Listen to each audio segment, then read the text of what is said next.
Sa number 9, mga ido kag kuring nasapwan na lang nga patay na sa mga karsada sa sunod sa isa ka subdivision sa Barangay Granada sa Bacolod.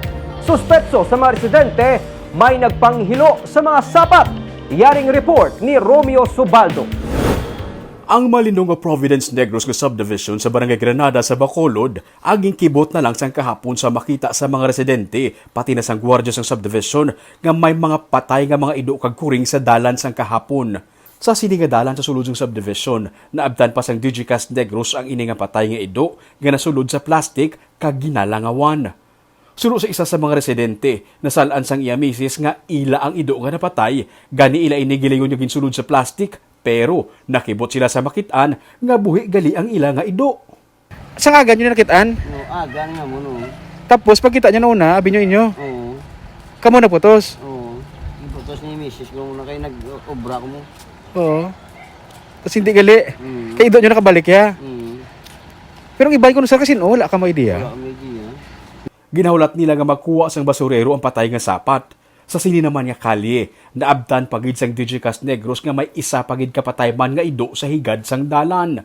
Sa Block 10 naman suno sa mga residente, may duha ka mga ido kag isa ka kuring sila nga nasapuan nga patay sa dalan sang kahapon.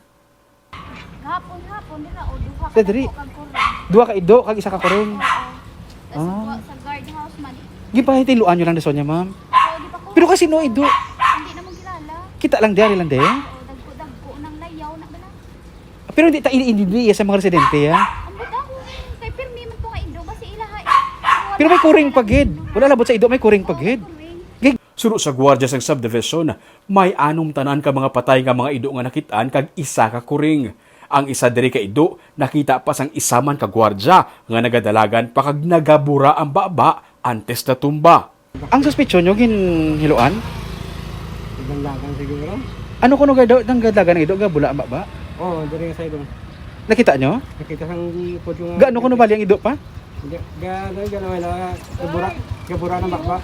Samtang nagaistorya ang gwardiya, may isa ka residente nga nakalabay kag nagreklamo nga dapat ipahimos na ang mga patay nga sapat kay nagapanimaho na.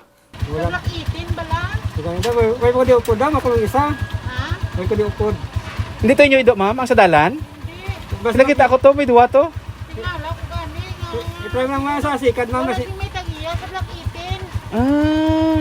Di gaguluwa ng dugo ang prison ba sa Atong brown, atong brown? Ha? Atong brown color? Oo. Kita ko to. Oh. natin pakarga tayo sa sikat. Kapag gani nagpaabot. Way ko sa mga upod, ma'am. Makulong isa sa adlawan. Nagpromisa ang gwardiya nga mangita ng anay sang tricycle driver nga amo ang makuha sa patay nga mga sapat kay hindi niya man mabayaan ang iya nga pwesto. Weekend lang kuno nagasulod diri ang mga basurero. Kadagaling di man guro schedule sa mga basura. Hindi pa. Mga permis sa badong nila sigil. Ah, sige. Kaya nga picturean sina ko. Kasunti napamangkot ang sumuluyo. Di nga tika nga dinapatay ng ido. Istorya sa mga residente diri sa may Providence Negros na pati nagani sang gwardiya nga sang nagligad nga mga tinuig may natabo man sadto nga insidente kung sa diin may pila man sila ka mga ido nga nasapuan nga patay. Suspetsyon nila ginhiluan man sadto ang mga ido. Pero mas madamo ang patay sadto kung ikumpara sa sini nga insidente sang nagligad lang nga inadlaw. Isa ka dako sa karon nga pala makutanon para sa ila kung sino bala ang sa likod sa pagpanghilo sa mga kasapatan.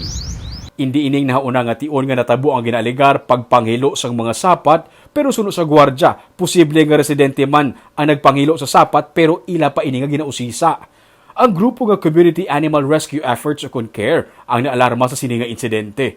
Nagpagawa sang statement ang grupo nga animal cruelty ang natabo kag hindi ini solusyon sa nagadamo nga layaw nga sapat. Ginapanawagan Manila ang atensyon sa barangay kag LGU nga tani makilala ang sa likod sa brutal nga pagpamatay sa mga sapat nga makabig isa ka krimen.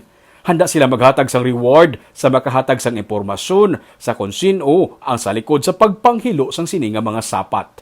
Romeo Subaldo para sa Digicast Negros.